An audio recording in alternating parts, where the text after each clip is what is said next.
Bonnie, there's one thing that keeps me up at night. The image of you being killed by your dear father. And Kuma, the idea of your precious daughter dying by your hands. I couldn't stomach such a tragedy. That is the reason I made sure that each and every clone sharing your appearance would be programmed to obey her. Bonnie, they will prioritize your orders above all else, even commands from the world's overseers. It doesn't matter if the entire planet is against you. Kuma will always be by your side. Man, I can't. It's just so beautiful. It's just holy shit balls! Chapter 1106 was by far the most insane One Piece chapter I have ever read, and until 2 weeks from now when it becomes the second most insane One Piece chapter I've ever read, we have time to dwell upon the insanity that was this chapter, so let's talk about it because goddamn this shit was insane. But firstly, let's talk about why the release of this chapter was bad. The day before this chapter dropped, I shit you not, the day before, I was planning a video talking about my predictions for 2024, and all of them have been confirmed in this one video. Vegapunk's death, Luffy's return to Gear 5, the robot powering on again, Kizaru potentially betraying, but mostly his defeat, and also the Giants of Elbaf. Man, I fucking hate this video. Please subscribe to make me feel better. There are two moments in particular that make this chapter stand out, that manage to just hit you in the feels like a truck hitting an anime girl crossing the street.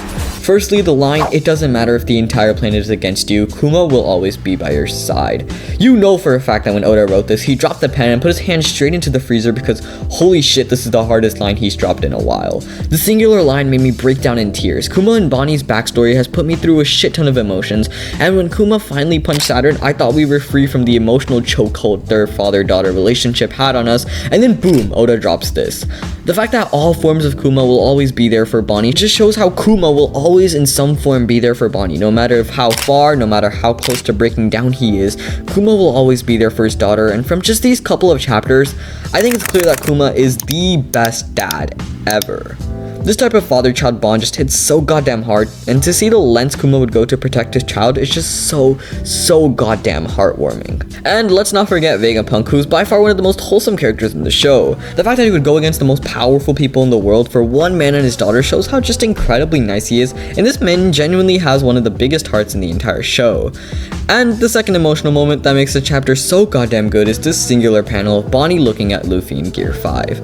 I couldn't even put into words how crazy this is for Bonnie. The man she's been waiting for and looked up to for so long is in front of her. The sun god himself floating around laughing in this pure white form of someone she was actually friends with. Bonnie's eyes this chapter themselves managed to convey so many emotions, so just props to Oda for that as well. And in this moment, it's very clear that Bonnie was feeling pure relief. Relief and happiness to the extent where she couldn't do anything but cry. This moment, she was overwhelmingly relieved. Relieved that her father was there with her, and relieved that the man she's been waiting for so goddamn long, the sun god himself had come down to save her.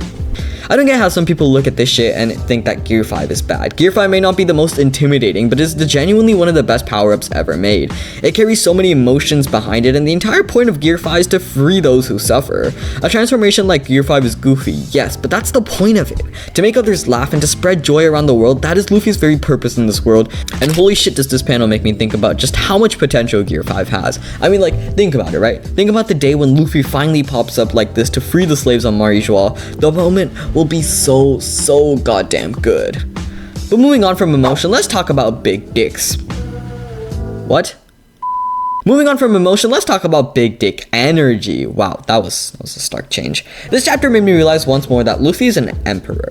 The Marines screaming out of fear when he transformed, and some of them even being shot up straight into the air, the entire island literally shaking due to his power, and him sending Kizaru flying. This man is not normal. He's not the same Luffy we've known. He's now a Yonko, and this chapter made me realize that all over again. And along with this transformation and the beating of the drums of liberation, the robot is waking up again. The amount of potential plot lines with this robot is incredible. What is it gonna do? What secrets does it carry? How will it respond to Luffy? There is so much potential with this thing. The way Oda has set up everything is genuinely so perfect. There isn't a single plot hole I can even think of, so now let's go talk about holes in this plot, Vegapunk's chest. That was the worst setup and delivery of a joke ever. Why do you guys still watch me?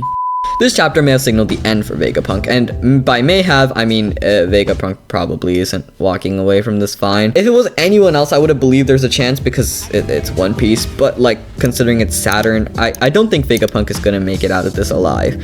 While this is heartbreaking, I do think we have a few more chapters with him before he goes, and in those few chapters, I pray that he tells us more about the Ancient Kingdom, because with so much Ancient Kingdom-y stuff happening, it'd be the perfect place to, you know, if you wanted to, drop a who is Joy Boy, maybe even a what is the Poneglyph, or you know, maybe even a cheeky little what is the One Piece. Regardless, you get what I'm trying to say. Also, quick side note before I continue on, would you guys consider this nice? Like, I mean, he's like trying to cut them together, right? So it's like kind of nice, but he's still trying to, I don't know, let me know in the comments. And finally, let's talk about who stole the show at the very end, Dory and Broggy. I don't know why, but I genuinely didn't think of the ship being the Giants' ship, but in retrospect, it makes perfect sense. Dory and Broggy are about to let all hell rain loose on the Marines, and the fact that they even say, some things can't be stopped, we're here to pick up the Sun God, makes me even more excited for some potential Giants x Ancient Kingdom lore reveals.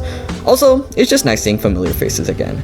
Oh yeah, and also, finally, after so goddamn long, this means we are going to Elbaf, land of the Giants. After almost 25 years, we are heading towards the island all of us have been waiting for, and man does it feel so goddamn good. It's safe to say that all One Piece fans around the world are excited for this arc with how much hype has been built up around it over the years, but also this does make me a bit sad because, well, the arrival of the Straw Hats on Elbaf means that One Piece is gonna end soon. Elbaf is gonna mark the beginning of the end, but regardless, that's a problem for another day. Overall, what makes this chapter so incredible is that it manages to do a bit of everything.